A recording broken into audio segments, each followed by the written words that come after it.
And now for our final discussion of the day. We have two executives with us to share how this historic point in time has shaped their goals, their strategies, and their outlook for the future of their business and their workforce.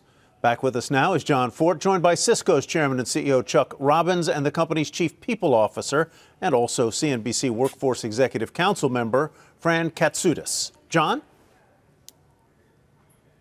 Tyler, thank you. And Chuck, Fran, it's great to have you help us bring all of this together with some insights from Cisco. And I'd really like to do this by looking at almost a case study of what Cisco has been dealing with over the past few months. Chuck, WebEx is a tool for video collaboration that so many businesses use. And my understanding is that you are at something near, 70 billion minutes a quarter of use now. That's 3 times higher than the period a year ago. To talk about the increase in customer need for support, in tools within that product that you found with this unexpected rush of use and what that led you to do. Yeah, well, first of all, John, thanks for having us today. We really appreciate being a part of the event. I think that if you look back in February, as an example, we had 160 million meeting attendees, and then by the time April rolled around, it was 500 million, so 500 million. And with that came a lot of users who perhaps had not used the platform before, and so they had lots of questions, and that we were getting lots of calls, and so our technical assistance center was just deluged with incoming calls. So, one of the benefits of these kinds of situations are that when your back's against the wall, you don't test things and you don't pilot things, you just do things.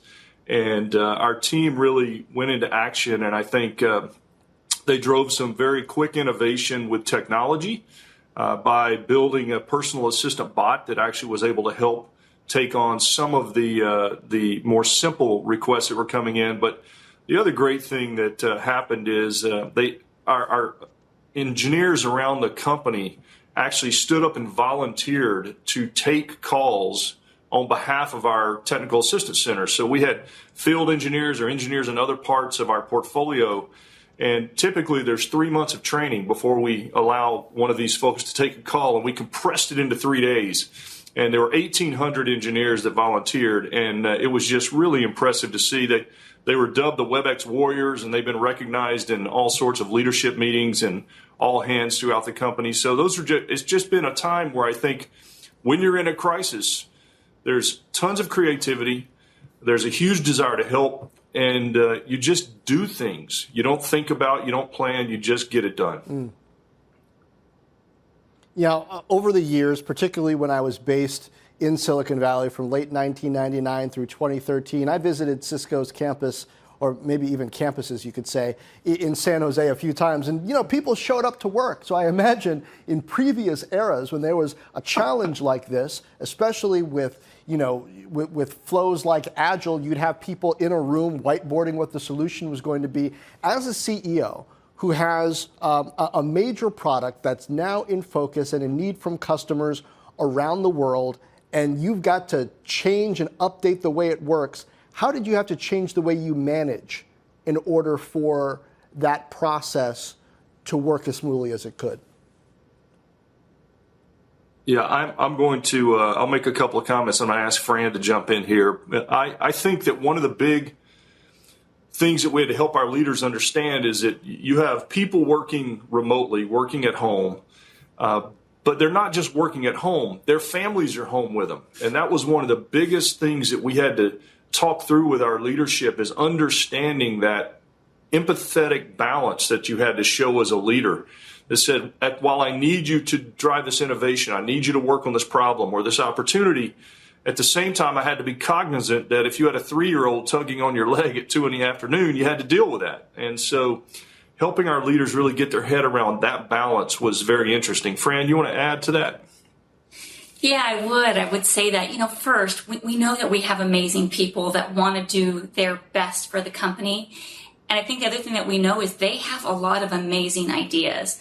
So being able to say, okay, we're actually getting a lot more calls from our customers. How do we support them? And having our people come forward and choose to be part of the solution is pretty amazing. I think in the past, having 1,800 people raise their hand to help is something that would have taken a lot of coordination. And today it's just a lot more seamless. And I think that's partially about the tools, but I also think it's partially about the leadership and trusting the team to do what's right. Fran, say more about the tools, maybe that compression of training from 3 months to 3 days. I imagine you in human resources are going to keep track of who has experience, who has skills in certain areas when it comes to engaging with customers. Are there changes that you're making either to training expectations, to the demands that you have or the requests that you have of tool makers, and how you assess worker capabilities based on what you've experienced over the past few months? Yeah, I think there's a really important shift that was happening, and I think that COVID accelerated that. I think for a long time, we talk about roles. We talk about, have you done this role before? And based on the answer, that would determine whether or not you think someone is a good candidate. I think we've thrown that away. And basically what we've said is, do you have the skills and the capabilities? And so for us, so much more important than the resume are those raw skills and capabilities. And I think when we can identify those and help our people understand really what differentiates them against the backdrop of really the type of career that they want to have, you're unleashing, I think, a tremendous amount of talent onto the challenges that we have. And so I see the same agility that we're leveraging to develop products really applied to how we look at our people too. Chuck, what I hear Fran saying is distinguishing between talent and experience. And I think so often companies can get into this mode of hiring for experience or screening for experience when talent in some cases might be more important. From where you sit in the C-suite, not only dealing with your direct reports, but also shaping and shifting Cisco's culture, how does that interplay between talent and experience play in now? It's a great point, John. I think this has been at the crux of the debate over the last several years relative to college degrees versus capabilities. And I think that, there was one of my direct reports who is now running a publicly traded company. Actually, I don't believe even had a college degree. So it's an interesting thing for us to contemplate. And the other aspect I think that has become very clear is that the success we've been able to drive, we as a society, relative to working remotely, I think now opens up the geographic access to talent. So this whole myth that we have to all work in the same place, in the same area, or the talent only comes from a certain place. I think this is really going to allow us to branch out and recruit and have people join and work collaboratively across different geographies. Clearly, there will be times where people want to be in the same room, to your point earlier, on the whiteboards, doing innovation. But for a great deal of this work, it can be done remotely. And we just completed a survey where 98% of our customers believe that every meeting going forward will have a remote attendee. And so I think this really opens up the opportunity for us to go get talent wherever that talent might exist. And Fran, so much of what Cisco does across many products and capabilities deals with certifications, where people are studying and going through tests to show that they're capable of supporting, of building on certain products and platforms. We've talked more recently about access to opportunity for broader groups of people. And I wonder if this period has either brought you new processes or new ideas for how more people both at Cisco and using Cisco technologies can have more access to that kind of opportunity. Yeah, so the first thing I would say is this is something that we think about quite a bit. And the lovely thing is I think the technology is making it so much easier for us to get access to the best people around the globe. To Chuck's point, they may or may not have the degrees or the certification that we once felt was so important. And so what that means for us is that we have to have a good way of really capturing the skills and capabilities that someone has. Something that we launched about 2 years ago now is something called blind hiring.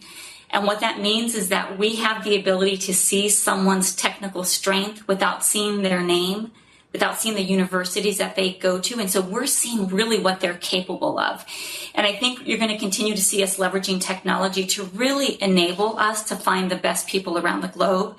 Something that we're really proud of is that the networking academies that we have around the globe are an amazing pool of talent, not only for Cisco, but for companies around the world. And we'll do our best to connect talent to companies. Chuck, talk to me now about the new employee. It's a theme that I find coming up so often, that right now, during this distanced time when people aren't able to forge new relationships as naturally, or many people as easily, a lot of people are really leaning on the relationship capital that they built in the past. Well, for a new college graduate, they're not going to have as much of that capital. What have you seen that's been successful for newer Cisco employees during this time? What are you telling your managers about interacting with those employees to try to help them be successful? You know, it's funny. I have a direct report that we hired during the pandemic.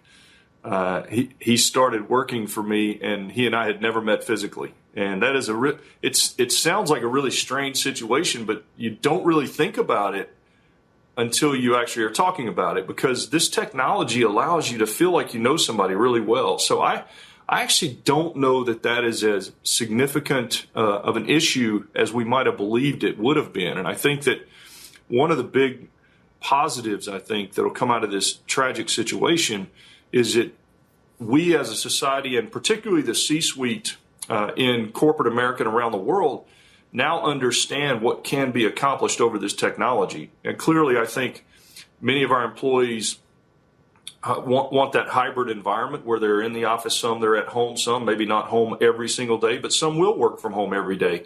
But I think that I actually think the technology has made that work much more effectively than I would have expected it to be honest with you. And Fran, I know that there's a distinction between the more experienced employee, even who's coming in perhaps at the C level, and the brand new employee. What are you hearing from your entry-level employees who are perhaps more successful, gaining more traction, forging more relationships early? Are there things that they are doing or not doing that are helping? You know, there's two things that I would share. So you're right. Something that we've learned is that a new employee can join the company and they can build an amazing network of colleagues incredibly quickly. And what that looks like is really their ability to reach out on video, connect to people, ask people, who else should I be talking to? And we just see the power of building these networks, which really help us get work done. I think the second point, which is really important, is that we've always been a big believer that leadership is everything. I think in the last 7 months, what we've realized is that leaders who are curious about their people and what's happening in their homes, leaders that are curious about how people are feeling about the work, whether or not they're truly passionate about what they're doing, that's the differentiator. Because you can have someone new come into the company and maybe feel like they're trying to figure out, now that we're remote, how they connect. And a leader can actually be their shepherd, if you will, in doing that. And so I think for us, we're going to continue to focus on ensuring that in addition to looking for someone's strengths, in addition to focusing on the skills, our leaders just check in on their people and just be open to the fact that we may have to be really flexible about how our teams work. Fran, how much of that is also digital? I hear a lot these days about pulse checks, about quick surveys going out to employees to not only check on how their work is getting done, but check on their mood, because you can't really walk by somebody's desk and see their facial expression if you're that manager. Are there tools that you're using specifically for that? Are you having to, as HR, get new data capabilities to interpret that data? All of the above. And I think the magic is when you have the tools and the technology, the analytics, and the personal connection. And so something that we do at Cisco as an example is each week, every employee checks in with their leader. So I check in with Chuck and I share my priorities for the week, what I loved from last week, what I loathed from last week, and then really how effective I feel that I'm being at any given moment. And what's so fascinating as a leader is I think when you do this on a weekly basis, you start to see the signals and the signs that tell you when you need to spend more time with someone. So absolutely, that technology, I think, allows a leader to scale to their team and then to pinpoint where they really need to spend their time. I think when you overlay some of the analytics around your people, perhaps how long they've been in role, it just gives you some insights to where your people are. And I think this is what's really exciting about people as we move forward, is really pushing into some of the AI and the analytics that exist. And Chuck, I don't know if you want to talk a little bit about how it even works at the executive level. Yeah, it's been fascinating, John, because it's a very simple, method of checking in on a weekly basis. But it is incredible because I think when people sit down on Saturday morning with their coffee or whenever they do it and they actually start reflecting and thinking about the week, they actually are incredibly honest. And it's been a real refreshing process. And even with my direct reports, because many people in the company, if they're not doing it, then I get to shame them by telling them that we use it and it's quite effective. So I think that it allows me to keep up with what's going on with our team, everything that they're all working on. There's so much going on right now, obviously. So it's been very powerful, and it's a very simple, sounds like a very simple tool, but it's incredibly powerful. Chuck, are there areas where, as a leader, you have seen during this period that you want to grow, you want to develop new skills? Maybe even particularly soft skills as we've moved to this model of having to read people or figure things out over WebEx, though I know you're probably an expert at WebEx use. This period of time I found for a lot of people has caused them to reflect differently on how they want to grow. Has it done that for you? Yeah, I think that it's, I think what it's really created is the need for our leaders to bring personal empathy to the forefront. And a lot of the characteristics that are associated with how they deal with people outside of work, they've had to bring into work. And it's the example of really being empathetic to your team member who may have their elderly parents at their home, or someone who, we've talked about a lot over the last 6 or 7 months. For some reason, since we're home and we have long, days, we're actually working in some cases more than we were before. And so, one of the things that I've encouraged our team to do is to find your therapy. Right? If you need to block an hour from 2 to 3 and go for a walk, and as leaders, you need to think and encourage that. You need to really balance. And I think we're having to develop our teams to actually think this way, and to think about what is it that your team member may need given the situation that we're facing that you might not have thought about if you were just going to the office and going home every day. And I think that's probably the biggest thing that we're all developing and we're trying to get our teams to develop. Fran, when it comes to infrastructure and incentives, I remember, I'm pretty sure, there being childcare on site at some Cisco locations at least several years ago, and there were certain perks and things that were built in to corporate life and campus life that were really around coming into the office, and a work style that is shifting, if not changing entirely. How much are you thinking about the things that the company can do from a human resource perspective, benefits, things that come alongside employees that might need to change, that might be different 5 years from now than they were 5 years ago? It's interesting because we're thinking about that a ton at the moment. You're right. We have childcare centers and we have health centers, but at the moment we're looking at what do our people need. And so we listen to them a lot. I think a lot of our best ideas come from our people. And so, recently what they've asked us for is help with their kids at home. And so we have been helping our employees by offering tutoring that can serve for very young kids, teenagers, because that is just top of mind at the moment. As Chuck mentioned, a subset of our employees are really worried about their parents. And so we are really looking at some of the offerings that we can provide from a care perspective to parents that perhaps are ill. Recently, last week we had a meeting, we have another one today, that we're just talking to our parents and our caregivers. And we're really listening and hearing what they need. So I think you're going to see a lot of change in this space. I think something that we've realized as a company is that everyone's situation is different. And so there's going to be a lot of choice that we provide in the future. And I think we're going to be really transparent with what we're considering. And we're going to seek out our employees' feedback as well. Chuck, a final thought on what it's going to take to thrive in the coming months? Wow. Well, John, you guys talk about this every day, so I'm not sure I have a lot to add. I listen and learn with the broadcasts that you guys do.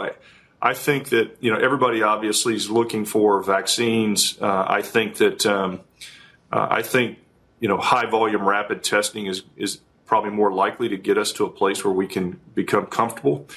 I think that we're all going to operate in a new world once this is behind us, and we were fortunate that we had all of this technology that enabled us to move very quickly to work from home. And working from home, at least some portion of your job, was just very natural for us.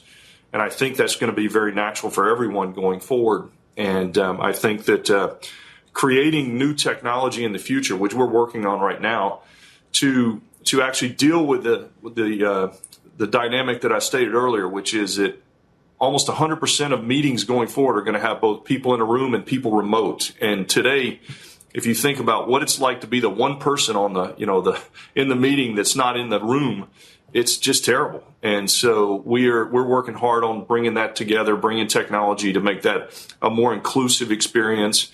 And so I think there's medical breakthroughs that we need, and there's obviously continued technology innovation to help us, whether it's getting back in the office and ensuring social distancing and testing and all those kinds of things. And it's, I know we're all anxious to get there, and hopefully we'll get there sooner rather than later. Yeah, we at least want to have the option. Chuck, Fran, thank you.